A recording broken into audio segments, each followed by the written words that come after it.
Welcome to Saurabh Sir's classes. Today in this video I'll be talking about ISI B Stat or B Maths examination. Both the exams are basically same. The only difference is that if you have applied for statistics as a main subject, then you will be evaluated on the basis of ISI B Stat. Or if you have taken mathematics as a main subject, then you will be evaluated on the basis of ISI B Math. Okay, so both of this have same paper, same pattern, everything same. The only difference lies in the main subject that you need to apply. Okay, ISI B Stat and B Math. So this exam is basically going to take place at around May 2021. May 2021.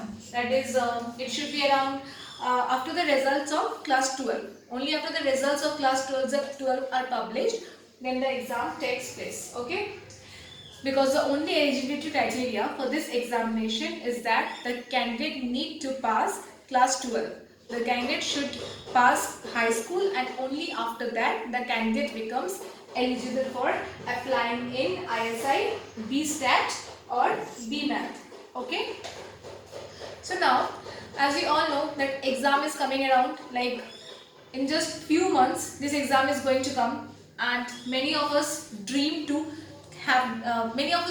crack this examination, dream to get success in this examination. Okay, आप लोगों ने बहुत rumors सुने होंगे that this exam is very tough, ये clear नहीं हो पाता है, इसमें ऐसे questions आते हैं, out of the context questions आ जाते हैं, कभी नहीं हो पाएगा clear, या clear करने के लिए at least तुम्हें 2 से 3 साल सिर्फ इसी के लिए मेहनत करना होगा. बहुत लोगों से आपने बहुत सारी बातें सुनी होंगी. बट डू यू नो ये र्यूमर्स फैला कौन रहा है कि मतलब this are all hard and all? कौन फैला रहा है? वही जिसने इसको अभी तक क्लियर किया ही नहीं है. तो हम पहले से ही हार नहीं मानेंगे, हम डट के लड़ेंगे और जरूर इसको क्रैक करेंगे. बस हमें मैथोडोलॉजिकली आगे बढ़ना है. आई नो एग्जाम्स आ रहे हैं, आई नो हमारे दिमाग में बहुत सारे क्वेश्चंस आएंगे, क्वारीज आएंगे, डाउट्स आएंगे, एंड आई अप्रिशिएट दैट. आने भी चाहिए, because we are here to solve those problems, solve those queries, solve those doubts, and thereby to help you. Queries तो होंगे ही ना हमारे दिमाग में, लाइक सिलेबस क्या है, क्या सिलेबस मतलब अभी तक अपडेट हुआ है या वही सिलेबस चल रहा है, क्या हम सही सिलेबस फॉलो कर रहे हैं, what should be our strategy to follow the syllabus, what should be our strategy to cover up the syllabus, are we going on in the right direction, what kind of plans do I need, how many hours do I need to study, मुझे मेरा 12th का पढ़ाई भी करना है, मैं साथ साथ एंट्रेंस का कैसे पढ़ाई करूँ, and all other things are just coming up.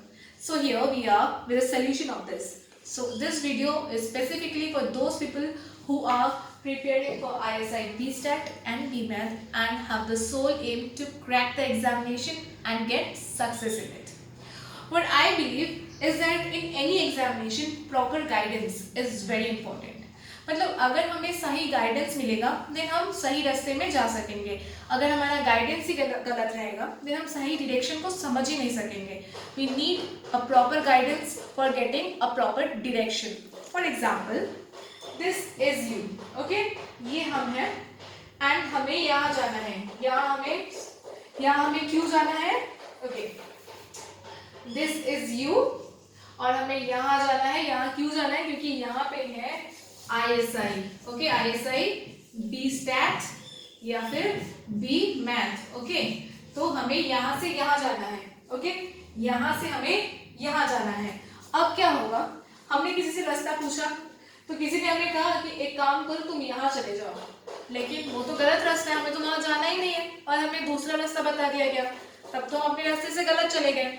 फिर हमने किसी से पूछा तो उन्होंने हमें कहा कि आप यहाँ से ऐसे जाइए, इधर जाइए, इधर घूम के फिर इधर आइए. हमें अपने डेस्टिनेशन पे तो पहुंचा दिया, लेकिन इतना घुमा फिरा के. So was it necessary? No, it was not necessary. हमें हमेशा स्ट्रैटेजिकली एंड प्लान वे से आगे बढ़ना है, जिससे कि हम सबसे इजीएस्ट रास्ता खोज सके वहां जाने का. फॉर एग्जाम्पल, हमने जब प्रॉपर गाइडेंस लिया, हमने एक प्रॉपर गाइड से पूछा कि हमें कहाँ जाना है, हमें इधर जाना है, हम कैसे जाएं, तब उन्होंने हमें सबसे इजीएस्ट वे बता दिया यहाँ से यहाँ डायरेक्टली जाने का. तो हम अपने डेस्टिनेशन पे भी पहुंच गए और सबसे इजीली पहुंच गए. तो हम कैसे पहुंचे? ये सिर्फ और सिर्फ स्ट्रेटेजिकली एंड प्लान वे में पहुंचे। ओके, तो हमें स्ट्रैटेजिकली एंड प्लान वे में आगे बढ़ना है। तो हम जो स्ट्रैटेजिकली एंड प्लान वे में कैसे आगे बढ़ेंगे, तो पहले हमें हमारा सिलेबस बहुत अच्छी तरह से क्लियर रहना चाहिए। ओके, सिलेबस हमें एकदम मेन साइट से मिल जाएगा, मतलब हमें हमेशा सिलेबस ऑथेंटिक सोर्स से ही डाउनलोड करने चाहिए, क्योंकि मैंने भी यहाँ पे सिलेबस हमारे ऑथेंटिक साइट से ही डाउनलोड किया है। सो आप यहाँ पे सिलेबस हम देख सकते हो कि यहाँ पे तो ये विजिबल नहीं होगा। Will be providing the link of the syllabus in the YouTube description. आप वहाँ से सिलेबस डाउनलोड कर सकते हैं, या फिर आप डायरेक्टली ISI BSTAT या BMAT के डायरेक्टली वहाँ पे उनके वेबसाइट में जाके आप सिलेबस डाउनलोड कर सकते हैं। प्लीज रिमेंबर दैट आप हमेशा एक ऑथेंटिक सोर्स से ही अपना सिलेबस डाउनलोड करें, क्योंकि अगर सिलेबस अगर आपको गलत मिल गया तो वही यही वाला चीज हो जाएगा, मतलब आपको प्रॉपर गाइडेंस ही नहीं मिलेगा, अगर आपको प्रॉपर डायरेक्शन ही नहीं दिखेगा तो आप गलत चले जाएंगे, तो आपको सही जाना है। सो हमेशा ऑथेंटिक ट्रस्टफुल साइट को बिलीव करिए, ट्रस्टफुल जगह जाइए आप। ओके, सो सिलेबस में क्या क्या आते हैं, अलजेब्रा है, ओके, अलजेब्रा है आपका, देन आपका जियोमेट्री है, अलजेब्रा है, जियोमेट्री है, ट्रिग्नोमेट्री है, एंड एट लास्ट आपका कैलकुलस है। ओके, सो ये चार चीजें आपके सिलेबस में रहेंगी, मतलब इन्हीं के बेसिस पे आपका क्वेश्चन आएगा। क्या क्या रहेगा, अलजेब्रा रहेगा, geometry, algebra, geometry, trigonometry and calculus, इन्हीं के बेसिस में आपके क्वेश्चंस एग्जाम में पूछे जाएंगे। ओके, तो आपको इन सब चीजों का पूरा कॉन्सेप्ट क्लियर होना चाहिए। तो इन सब सिलेबस में इनका मतलब पूरा सब डिविजन्स भी है, जैसे कि मतलब इसमें हमें अलजेब्रा के अंदर बहुत कुछ पढ़ना है, सिर्फ ऐसा अलजेब्रा नहीं लिख दिया है, इसके अंदर हमें सब डिविजन्स भी सिलेबस में बहुत अच्छी तरह से स्पेसिफाई किया गया है, जैसे कि हमें prime numbers, factorizations of integers, divisibility, arithmetic and geometric progressions, inequalities involving arithmetic, then rational irrational numbers, permutation and combinations, ये सब चीज हमारे अलजेब्रा के अंदर आ रहा है। ऐसा बहुत सारा चीजें, पूरा सब डिविजन्स आपको हमारे सिलेबस में मिल जाएगा, जो हम लिंक आपको प्रोवाइड कर देंगे। उस लिंक को आप अच्छे से पढ़िए, उस सिलेबस को अच्छे से देखिए। ओके, देन जैसे ज्योमेट्री के अंदर आपका प्लेन ज्योमेट्री आ जाएगा, geometry of 2 dimensions with cartesian plane and polar coordinates, ये आ जाएंगे आपके।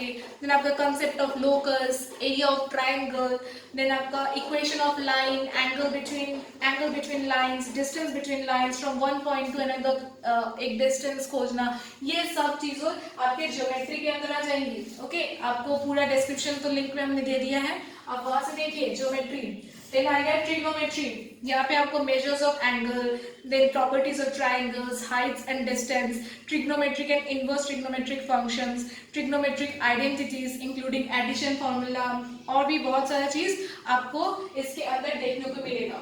Then calculus, the last is calculus. Calculus के अंदर आएंगे आपके sequences, bounded sequences, monotone sequences, then आपके derivatives and methods of differentiations using calculus to sketch a a graph of functions, then आपके आएंगे limits and continuity, derivatives and methods of derivatives, ऐसे बहुत सारी चीजें आपको कैलकुलस के अंदर मिलेंगे। ओके, सो ये चारों सिलेबस के अंदर जितने सब पार्ट्स हैं, हमें उन सब पार्ट्स को सभी एक टॉपिक को हमें एकदम डिटेल वे में पढ़ना है। ओके, अगर हम इन्हें डिटेल वे में नहीं पढ़ेंगे तो हमारे कंसेप्ट क्लियर नहीं होंगे, देन हम एग्जाम में जाके कंफ्यूज हो जाएंगे। हमें कंफ्यूज नहीं होना है, हमें पूरा कंसेप्ट क्लियर करना है, हमारे दिमाग में हर एक कंसेप्ट, हर एक टॉपिक क्लियर होने चाहिए, तभी हम इस एग्जाम को क्रैक कर सकते हैं। ओके, सो क्योंकि हमें क्या है ना, सब कहेंगे कि ये बहुत कम सीट्स है, हम नहीं कर पाएंगे, 50 सीट्स है या बहुत कम सीट्स है, तुम्हें नहीं मिलेगा, हमें नहीं मिलेगा, हम आप नहीं कर सकते, ऐसा बहुत सारा क्वेश्चंस और आपको बहुत सारे अफवाहें मिलेंगी। लेकिन नहीं, आपको खुद पे विश्वास रखना है, हमें प्लान वे में, स्ट्रेटेजिकली वे में इन सारे सिलेबस को कवर करना है, एंड देन हम इसे इजीली क्रैक कर लेंगे। Okay, so let's talk about the seats. कितने सीट्स होते हैं टोटल? 50 सीट्स बी स्टैट में होंगे और बी मैथ में आपके 50 सीट्स होंगे। ओके, मतलब टोटल आपके 100 सीट्स होंगे। बी स्टैट में आपके 50 सीट्स एंड बी मैथ में आपके 50 सीट्स होंगे। टोटल 50 + 50 आपके 100 सीट्स होंगे, ओके।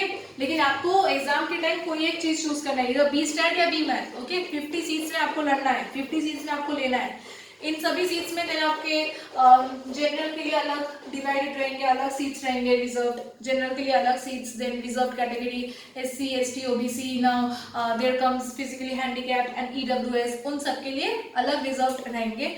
सो इन सब सीट्स में से हमें अपना सीट्स लड़के लेना है, ओके। लड़के मतलब क्या, फाइटिंग करके? नो, फाइटिंग करके नहीं लेना है, हमें पढ़ाई करना है, हमें अच्छे से हर एक टॉपिक को अच्छे से पढ़ना है, कंसेप्ट क्लियर करना है, ओके। सो ये तो हो गया हमारा सिलेबस, हमें पता चल गया, हमें हमारा सीट्स पता चल गया। तो चलिए एक इंटरेस्टिंग बात देखते हैं। इंटरेस्टिंग बात ये है, this is the only examination जहां पे हमें चार्ज नहीं करते, यहाँ पे हमें कोई भी चार्ज नहीं करते, rather the candidates are paid, मतलब जो कैंडिडेट सेलेक्ट हो जाते हैं उन्हें पे किया जाता है, ओके। तो उन्हें कितना पे किया जाता है? 3000 रुपीज पर मंथ 3000 रुपीज दिया जाता है, okay. And 3000 rupees per annum दिया जाता है, पर एनम एक बार दिया जाता है 3000 रुपीज कैंडिडेट्स को, एंड 3000 रुपीज पर मंथ भी दिया जाता है एज अ मंथली, ओके। ये ईयरली एक बार दिया जाएगा और पर मंथ आपको 3000 रुपीज कैंडिडेट्स को मंथली भी मिलता है, ओके। एंड आप इस एग्जाम को क्लियर करने के बाद आपका जॉब मतलब एकदम फिक्स है, जॉब तो मिलना ही है, ओके। लाइक अगर आप बी स्टैट क्लियर करते हैं, पढ़ लेते हैं इसको, फिर आपको ग्रेजुएशन के बाद you can work as a statistician, then B math के बाद आप मैथमेटिशियन के जैसे काम कर सकते हैं, आप रिसर्च में भी जा सकते हैं। आपके लिए इतने सारे, इसका करियर इतना मतलब ब्राइट होता है कि आप सोच भी नहीं सकते। इसका करियर बहुत ज्यादा ब्राइट होता है। बी स्टैट बी मैथ अगर आप कर लेते हैं, आपका करियर पूरी एकदम, कहते हैं ना हमें एकदम सिक्योर करियर चाहिए, तो या if you can crack this you have a very very very secured career. One more interesting thing जो मैं बता रही हूँ, पहला इंटरेस्टिंग थिंग तो ये रहा कि हमें पे किया जाएगा, मतलब हम पे नहीं करेंगे, हमें पे किया जाएगा। मोreover अगर आप इंटरव्यू में सेलेक्ट हो जाते हैं तो आप इंटरव्यू में अगर जाएंगे, वहां पे जाने का फेयर्स एंड ऑल वो भी आपको पे किया जाएगा, मतलब वो भी आपको मिल जाएगा, ठीक है। तो वन मोर इंटरेस्टिंग थिंग वो है कि अगर पहला तो हमारा एलिजिबिलिटी है कि जो 10+2 मतलब कि जो 12 पास कर लेते हैं विथ मैथ्स, उन लोग के लिए मतलब ये दे बिकम एलिजिबल, जो भी 10+2 किए हैं with maths as a subject and also English, they become eligible for this, okay. क्योंकि क्वेश्चन पेपर जो होता है वो सिर्फ और सिर्फ इंग्लिश में होता है, कोई और लैंग्वेज में नहीं होता। सो इसलिए you need to have English as a subject in 10+2 and moreover you need to have maths, okay. तो ये दो सब्जेक्ट अगर आपका है तो आप बी स्टैट और बी मैथ के लिए एलिजिबल है। बट इंटरेस्टिंग चीज ये है कि अगर आपने कोई भी इंटरनेशनल मैथ्स ओलंपियड क्लियर किया है तो आप एलिजिबल हो जाते हैं डायरेक्ट इंटरव्यू के लिए, मतलब आपको तब एंट्रेंस एग्जाम में भी बैठने का जरूरत नहीं है, तब आपको डायरेक्ट इंटरव्यू के लिए बुलाया जाता है, ओके। मतलब आपने अगर IMO मतलब इंटरनेशनल मैथमेटिक्स ओलंपियड अगर आपने पास किया है, अगर आपने क्रैक किया है, तो फिर आपको एंट्रेंस एग्जाम में बैठना ही नहीं है, आपको डायरेक्ट इंटरव्यू के लिए बुलाया जाता है, ओके। सो कितना इंटरेस्टिंग चीज नहीं है, हम सबको ये सब चीज दिमाग में रखना है, ओके। तो इतना हमें ये प्रेस्टिजियस जॉब देंगे, इतना रेप्यूटेड जॉब देंगे, इतना हमें सिक्योर करियर देंगे, इसके लिए तो हार्ड वर्क करना पड़ेगा, स्ट्रैटेजिकली प्लान वे में तो हमें आगे बढ़ना ही पड़ेगा, ओके। सो इसके लिए हमें एकदम बेसिक से स्टार्ट करना है। तो वो क्या है, जैसे हमें टाइम टेबल बनाना पड़ेगा, जैसे हम बचपन में टाइम टेबल बनाते थे ना, एग्जाम आ गया टाइम टेबल बना लिया, कुछ दिन मैं तो बनाती थी, मतलब मैं क्या करती थी, टाइम टेबल बनाया मैंने, उसमें मैंने अपने पढ़ाई का टाइम रखा, मैंने अपने खेलने का टाइम रखा, मैंने अपने सोने का टाइम रखा, खाने का टाइम रखा, सबका टाइम रखती थी। पढ़ाई का भी थोड़ा रख देती थी टाइम, क्योंकि एग्जाम आ रहा है इसलिए पढ़ाई का टाइम थोड़ा रखती थी, लेकिन खेलने का टाइम भी रखती थी, क्योंकि मुझे टाइम चाहिए, मुझे मेरा टाइम तो चाहिए ना, खेलना बहुत इंपॉर्टेंट था मेरे लिए, अभी भी है, ओके। सो हम सबको भी, मैं ये नहीं कहूँगी कि अगर आप बी स्टैट और बी मैथ के लिए पढ़ रहे हैं तो आपको सब कुछ छोड़ के सिर्फ और सिर्फ पढ़ाई करना है, no, I won't say this. आपको एक टाइम टेबल बनाना है जिसमें आपका पढ़ाई के लिए इनफ टाइम रहेंगे, आपके खुद के लिए भी आपका स्पेयर टाइम रहेगा, आपको खुद के लिए भी तो टाइम निकालना है, ओके। तो आपको खुद के लिए भी अपने लिए टाइम निकालना है, अपनी पढ़ाई के लिए भी टाइम निकालना है, हर एक टॉपिक को आपको, इन सब चीज़ों के अंदर हर एक टॉपिक को आपको अच्छे से पढ़ना है, ओके। लेकिन जैसे बचपन में हमने टाइम टेबल बनाया, कुछ देर पढ़े, कुछ दिन उसको फॉलो किए, एंड देन हम क्या करते थे, उस टाइम टेबल को फेंक देते थे या फिर फॉलो ही नहीं करते थे। लेकिन नहीं, अब हम बड़े हो गए हैं, अब हमें एक सिक्योर्ड करियर चाहिए, एक सिक्योर्ड जॉब चाहिए, तो हमें कंसिस्टेंसी मेंटेन करना होगा। अगर हम कंसिस्टेंटली अपने प्लान वे में आगे बढ़ेंगे तो हम ज़रूर से ज़रूर सक्सेस पाएंगे, ओके। क्योंकि कंसिस्टेंसी एक की मेथड होता है सक्सेस का, ओके। उसके बाद हमने टाइम टेबल बना लिया, मटेरियल्स, नोट्स, ये सब भी हमें प्रिपेयर करना है। मैं ये नहीं कहूँगी, जैसे कि आप बहुत सारे वीडियोस में देखते होंगे कि हमारा ये मैराथन वीडियो देख लीजिए 3 घंटे का, 4 घंटे का, एंड आपका एग्जाम क्लियर हो जाएगा, या हमारे 3-4 ये वीडियो सीरीज देख लीजिए, आपका एग्जाम क्लियर हो जाएगा। मैं ये नहीं कहूँगी, I won't say this like to you, okay. क्योंकि मेरे एक वीडियो देख लेने से आपका एग्जाम नहीं निकल सकता, या मेरे 3-4 वीडियो देख लेने से आपका एग्जाम नहीं निकल सकता। हम अपना 100% देने के लिए रेडी है। I will give my 100% to you, our team will give their 100% to you, लेकिन आपको भी मेहनत करना होगा हमारे साथ, ओके। हम मटेरियल्स देंगे आपको, नोट्स देंगे, but you need to make the most use of those materials. We have a rich history where the candidates give positive response of our materials. मतलब हमारा मटेरियल्स उन्होंने पढ़ा, उन्होंने उससे सेल्फ स्टडी किया, उससे खुद का नोट्स बनाया, एंड आज वो इस एग्जाम को क्रैक करके एक बड़े बड़े एडमिनिस्ट्रेटिव पोजीशंस पे काम कर रहे हैं। वो हमें हमेशा से पॉजिटिव रिस्पॉन्स ये है दैट हमारे प्रिपेयर्ड नोट्स, हमारे प्रिपेयर्ड मटेरियल्स ने उन्हें बहुत हेल्प किया। आपको पता है क्यों? क्योंकि हमारे प्रिपेयर्ड मटेरियल्स एंड नोट्स ये सिर्फ और सिर्फ मतलब हमने कहीं इंटरनेट से ले लिया, गूगल से ले लिया, ऐसे नहीं करते हैं। हम पूरी रिसर्च करते हैं, मैथोडोलॉजिकल वे में हम आगे बढ़ते हैं, उसके बाद ही हम इस मटेरियल्स को बनाते हैं, okay. It's not only that हमने बना दिया और आपने पढ़ लिया, हम इसे बनाते हैं, देन हमारे रिसर्च प्रोफेसर जितने लोग हैं, जो लोग अभी रिसर्च कर रहे हैं, बड़े बड़े एडमिनिस्ट्रेटिव पोजीशंस पे काम कर रहे हैं, वो लोग उसे चेक करते हैं, देन हम उस मटेरियल्स को आपको प्रोवाइड करते हैं। हम हमेशा से ऑथेंटिक सोर्स से, जैसे कि BSTET का जो मेन साइट है, हम उससे सिलेबस को देखते हैं, वहाँ से टॉपिक्स देखते हैं, वहाँ से हेल्प लेते हैं, रिसर्च करते हैं, उसके बाद एक मटेरियल प्रिपेयर करके हम वो आप तक पहुँचाते हैं। क्योंकि हमारा सोल एम है कि हम आपको सारा हेल्प कर सके जो आपको चाहिए। And then come to mock test, okay. हमने प्रिपेयर कर लिया, सब कुछ कर लिया, लेकिन मॉक टेस्ट तो देना ही पड़ेगा, क्योंकि बचपन से कहते हैं ना, जितना टेस्ट देंगे उतना हमारा डर हटेगा। तो या मॉक टेस्ट भी कुछ वैसा ही है। हमने प्रिपेयर तो कर लिया, लेकिन हमें मॉक टेस्ट देने से वो हमारा डर, वो एग्जाम के समय ना एक एनवायरमेंट ही अलग होता है। मतलब उस समय हम कंफ्यूज हो जाते हैं कि मतलब ये ऑप्शन भी हो सकता है, वो ऑप्शन भी हो सकता है, ओके। तो उस कंफ्यूजन को हटाने के लिए हमें मॉक टेस्ट देना पड़ेगा, ओके। क्या देना पड़ेगा? मॉक टेस्ट देना पड़ेगा।